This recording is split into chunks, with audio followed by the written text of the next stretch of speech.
आप सभी का आपके चैनल ई स्टडी केंद्र पर एक बार फिर स्वागत है। मैं आप सभी के लिए CUET UG का होम साइंस का एक और टेस्ट सीरीज़ लेकर हाजिर हूँ।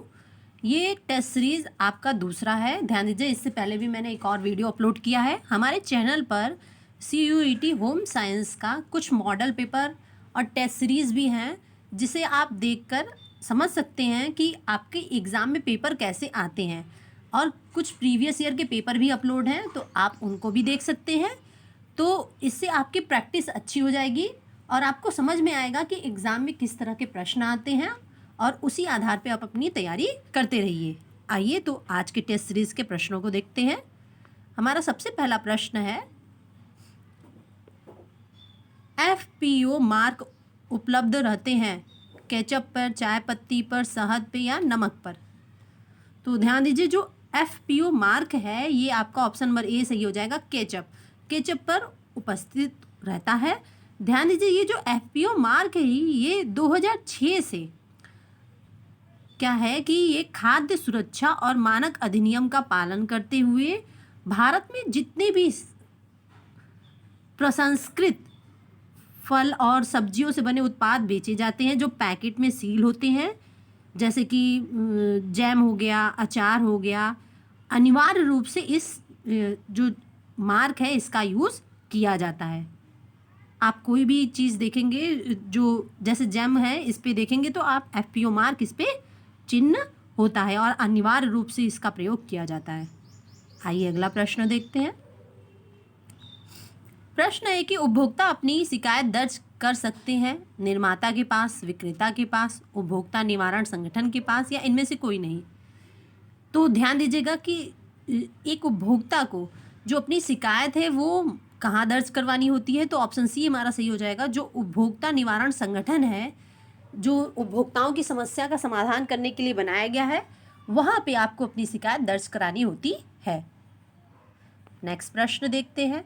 प्रश्न है कि LPG पर कौन सा चिन्ह अंकित होता है, ISI, एगमार्क, FPO या फिर इनमें से कोई नहीं। तो ध्यान दीजिए, जो LPG होता है इस पे हमारा ऑप्शन ए सही हो जाएगा। ISI मार्क चिन्हित अंकित होता है, और FPO अभी मैंने बताया कि फलों और सब्जियों से बने जो प्रसंस्कृत खाद्य पदार्थ होते हैं उन पे ये लगा रहता है। और एग मार्क किस पे लगा रहता है ये आप हमें कमेंट करके बताइएगा। आइए नेक्स्ट प्रश्न देखते हैं। प्रश्न है कि रेशम के वस्त्र पर किसका कलफ लगाया जाता है, माड़, मैदा, ये यहाँ पे गोंद होगा, गोंद या फिर फल। तो ध्यान दीजिए कि जो रेशम के वस्त्र होते हैं उन पे जो कलफ लगाया जाता है, यहाँ पे ऑप्शन हमारा सी ही सही हो जाएगा, गोंद का लगाया जाता है। रेशम के वस्त्रों पे किसका कलफ लगाया जाता है, तो गोंद का कलफ लगाया जाता है। देखिए कलफ लगाया क्यों जाता है रेशम के वस्त्रों पे, तो जो कलफ होता है, कलफ लगाने से जो रेशम के वस्त्रों या फिर किसी भी वस्त्र में अगर कलफ लगाया जाता है तो क्या होता है कि कपड़ों में चमक और नवीनता आ जाती है, साथ ही कपड़े में एक कड़ापन आ जाता है, एक कड़कपन आ जाता है, और कपड़े में सिलवटें नहीं पड़ती हैं, वो एक स्मूथनेस जैसी प्रतीत होती हैं। आइए नेक्स्ट प्रश्न देखते हैं। आपको हमारे प्रश्न कैसे लग रहे हैं, हमें टेस्ट सीरीज़ आपको अच्छे से लग रही है, समझ में आ रही है, तो लाइक ज़रूर से करिएगा और हमें कमेंट करके बताइए कि आपके कितने प्रश्न सही हुए। आइए नेक्स्ट प्रश्न देखते हैं। प्रश्न है कि उपभोक्ता के अधिकार कौन नहीं है, चयन का, क्षतिपूर्ति का, दुकान में रेट करवाने का, या फिर शिकायत दर्ज करवाने का। तो ध्यान दीजिए, जो उपभोक्ता का अधिकार है उसमें चयन का अधिकार होता है। हम ढेर सारे प्रोडक्ट्स में से जो हमें पसंद है, हमारे आवश्यकता के अनुरूप है, हम उस प्रोडक्ट्स का चयन कर सकते हैं, तो ये अधिकार हमारा होता है। क्षतिपूर्ति का भी अधिकार होता है, अगर कोई सामान ख़राब है या फिर एक्सपायर हो गया तो हम उसे रिटर्न करके वापस उसको चेंज करके ले सकते हैं। और शिकायत दर्ज करवाने का होता है, लेकिन जो रेट डालने का काम है ये नहीं होता है। ये कौन करता है, तो ये या तो सरकार के माध्यम से गलत सामान बेचने वाले लोगों द्वारा, या फिर उपभोक्ता निवारण संस्थान जो होती है ये काम करती है। आइए नेक्स्ट प्रश्न देखते हैं। प्रश्न है कि उपभोक्ता की अपनी सुरक्षा का प्रथम प्रमुख पहलू है उपभोक्ता जागरूकता का, उपभोक्ता संरक्षण का, ए और बी दोनों और इनमें से कोई नहीं। तो ध्यान दीजिए, जो उपभोक्ता की अपनी सुरक्षा का प्रथम पहलू क्या होता है कि यहाँ पे आपको लग रहा होगा कि ए और बी दोनों हो जाएगा, तो नहीं। सबसे पहले संरक्षण बाद में आएगा। सबसे पहले हमें क्या होना चाहिए, एक उपभोक्ता को, ऑप्शन ए सही हो जाएगा, जागरूक होना चाहिए। जागरूक मतलब कि उसे हर तरह के प्रोडक्ट की जानकारी होनी चाहिए, कैसे खरीदना है, एक्सपायर डेट कहाँ देखना है, मैन्युफैक्चरिंग डेट, सारी चीज़ों को ध्यान में रखकर ही कोई चीज़ खरीदनी चाहिए। आइए नेक्स्ट देखते हैं। प्रश्न है कि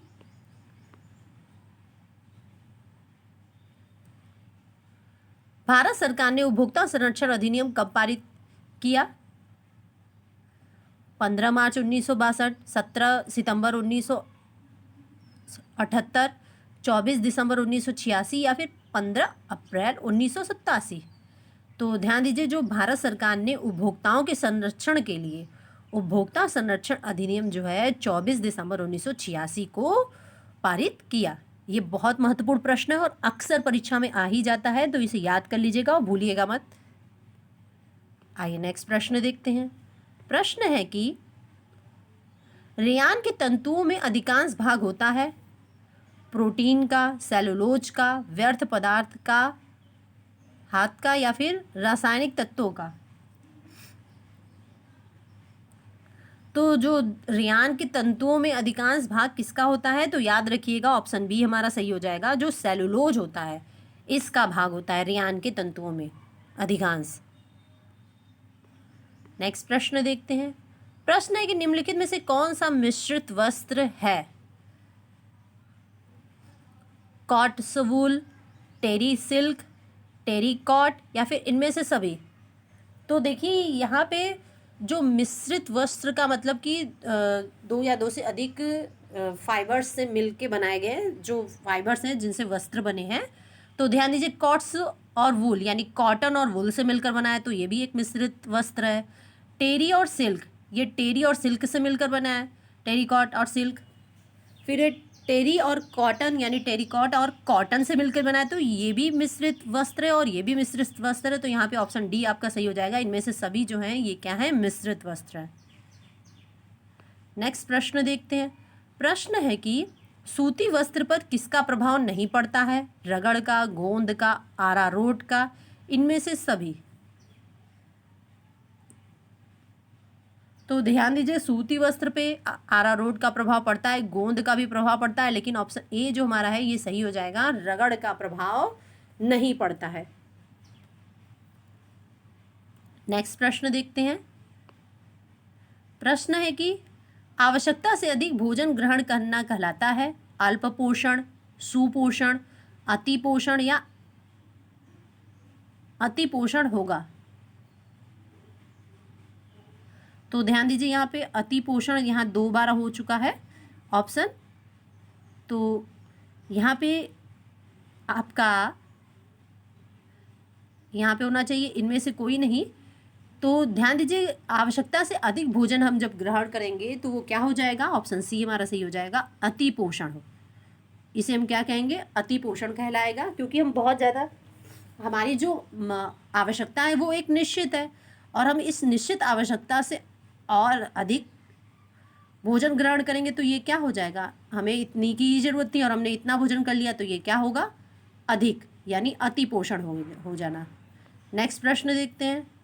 प्रश्न है कि शरीर में पोषक तत्वों की कमी व अधिकता से अभिप्राय है न्यून पोषण, अति पोषण, कुपोषण या फिर बीमारी।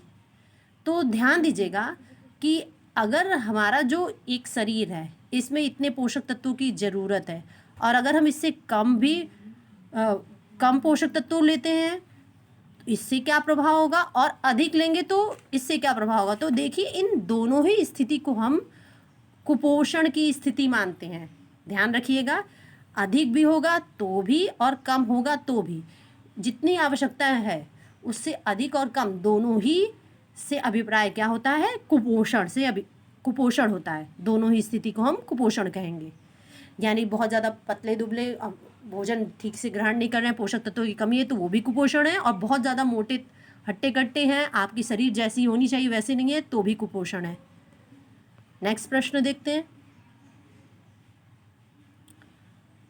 प्रश्न है कि समेकित बाल विकास सेवा का उद्देश्य है 6 वर्ष 1 से 6 वर्ष के बच्चों एवं गर्भवती स्त्रियों को आहार व स्वास्थ्य को सुधारना, बाल विकास को प्रोत्साहित करने के लिए विदेश से ऋण प्राप्त करना, मृत्यु, रोग, कुपोषण और स्कूल छोड़ने देने की प्रवृत्ति को कम करना, या फिर ए तथा बी दोनों।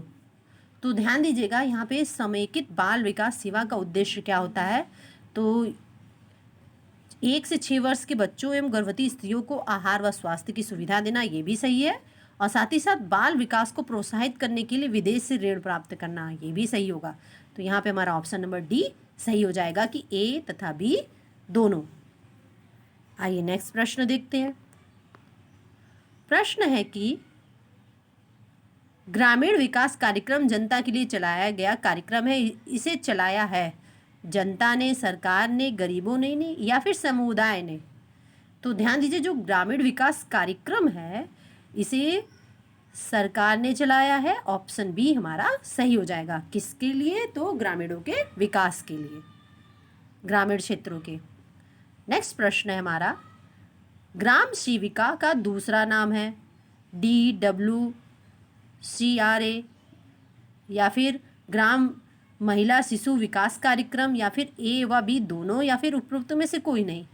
तो ध्यान दीजिए, जो ग्राम सेविका का दूसरा नाम है वो DWCRA भी है और ग्रामीण महिला शिशु विकास कार्यक्रम भी है, जिस यहाँ पे ऑप्शन नंबर सी हमारा सही हो जाएगा। ध्यान दीजिए, जो ग्राम सेविका कार्यक्रम का क्रियान्वयन जो है वो राज्य सरकार करती है, और इसका फुल फॉर्म क्या होता है? तो development of women and children in rural area, यानी कि ग्रामीण क्षेत्रों में महिलाओं और बच्चों का विकास भी इसे कहते हैं। और इसकी शुरुआत जो है भारत सरकार ने 1980 में की थी, और किस लिए? तो ग्रामीण क्षेत्रों में महिलाओं और बच्चों के विकास के लिए इसका जो है भारत सरकार द्वारा इसका शुरुआत किया गया था।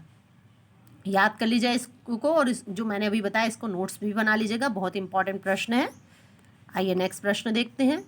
प्रश्न है कि समेकित बाल विकास सेवा के अंतर्गत कौन कौन सी सेवाएं उपलब्ध हैं? रोग निरोधन, सहायक पोषण, स्वास्थ्य परीक्षण और उपयुक्त सभी। तो ध्यान दीजिए, जो समेकित बाल विकास सेवा है उसके अंतर्गत रोग निरोधन ये भी आता है, सहायक पोषण आहार ये भी आता है, और साथ ही साथ स्वास्थ्य संबंधित विभिन्न परीक्षण भी आते हैं। तो यहाँ पे ऑप्शन नंबर डी उपयुक्त सभी सही हो जाएगा। नेक्स्ट प्रश्न को देखते हैं। जिन बच्चों ने अभी भी हमारे चैनल को सब्सक्राइब नहीं किया है, सब्सक्राइब कर ले ताकि उनका होम साइंस से रिलेटेड प्रिपरेशन लगातार चलता रहे। नेक्स्ट प्रश्न देखते हैं। प्रश्न है कि भारत में care co operative for American relief everywhere के द्वारा मध्याह्न आहार योजना प्राथमिक शालाओं में बच्चों के लिए आरंभ की गई 1950 में, 1954 में, 1971 में या 1961 में। तो ध्यान दीजिए, ये जो care co operative for American relief everywhere के द्वारा, ये एक संस्था है, इसके द्वारा जो है मध्याह्न आहार योजना जो है प्राथमिक शालाओं में बच्चों के लिए आरंभ कब की गई थी? तो ये की गई थी, ऑप्शन डी हमारा सही हो जाएगा, 1961 या 1961 में की गई थी। और ध्यान दीजिए, ये जो care cooperative for American relief ये जो संस्था है, यह है एक गैर सरकारी संस्था है, और इसकी जो स्थापना हुई थी ये कब हुई थी? तो इसकी स्थापना 1946 को हुई थी, और इसने भारत में काम करना कब प्रारंभ किया था? तो इसने भारत में काम करना स्टार्ट किया था 1950 यानी 1950 से इसने भारत में काम करना प्रारंभ किया था। आइए नेक्स्ट प्रश्न देखते हैं। प्रश्न है कि राष्ट्रीय पोषण संस्थान निम्न में से कहाँ स्थापित है? चंडीगढ़ में, बेंगलुरु में, हैदराबाद में या मद्रास राज्य में? तो ध्यान दीजिएगा, जो राष्ट्रीय पोषण संस्थान है ये हमारा ऑप्शन सी सही हो जाएगा, हैदराबाद में है। ये भी प्रश्न बहुत बार आता है तो इसे भी याद कर लीजिएगा। नेक्स्ट प्रश्न है कि महिला शिक्षा से संबंधित समस्या है आधुनिकीकरण का अभाव, गरीबी, सामाजिक संरचना या उपरोक्त सभी। तो ध्यान दीजिए, महिला शिक्षा से संबंधित समस्या क्या है? तो अभी भी हर समाज के प्रत्येक क्षेत्र में देखिए आधुनिकीकरण का अभाव है। आप देखेंगे तो ग्रामीण क्षेत्रों में अभी भी महिलाओं को उतना शिक्षा का अधिकार नहीं मिलता। गरीबी भी इसका मुख्य कारण है। अगर परिवार में गरीबी है तो वो महिलाओं को उतना शिक्षित करने पे ध्यान नहीं देते हैं। फिर सामाजिक संरचना भी बहुत मायने रखती है, जो यानी ये सभी समस्याएं हैं। तो ऑप्शन डी उपरोक्त तो सभी हो जाएगा जो महिला शिक्षा से संबंधित समस्याएं हैं। नेक्स्ट प्रश्न देखते हैं। प्रश्न है कि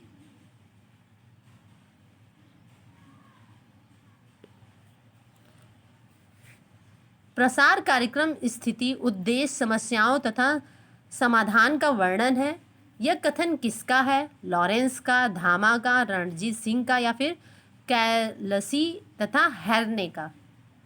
तो ध्यान दीजिए, जो एक्सटेंशन एजुकेशन होता है उसका मुख्य उद्देश्य समस्याओं का समाधान का वर्णन है। तो ये किसने कहा? तो यहाँ पे हमारा ऑप्शन नंबर डी सही हो जाएगा, कैलसी तथा हर्ने ने ये इसे कहा। इस सेंटेंस को इनके द्वारा यह कहा गया था। तो आज का टेस्ट सीरीज़ आपको कैसा लगा हमें कमेंट करके ज़रूर से बताइएगा। अभी तक अगर आपने हमारे चैनल को सब्सक्राइब नहीं किया है तो सब्सक्राइब कर लें, ताकि आपका होम साइंस का लगातार प्रिपरेशन चलता रहे, आपका एग्ज़ाम अच्छा जाए।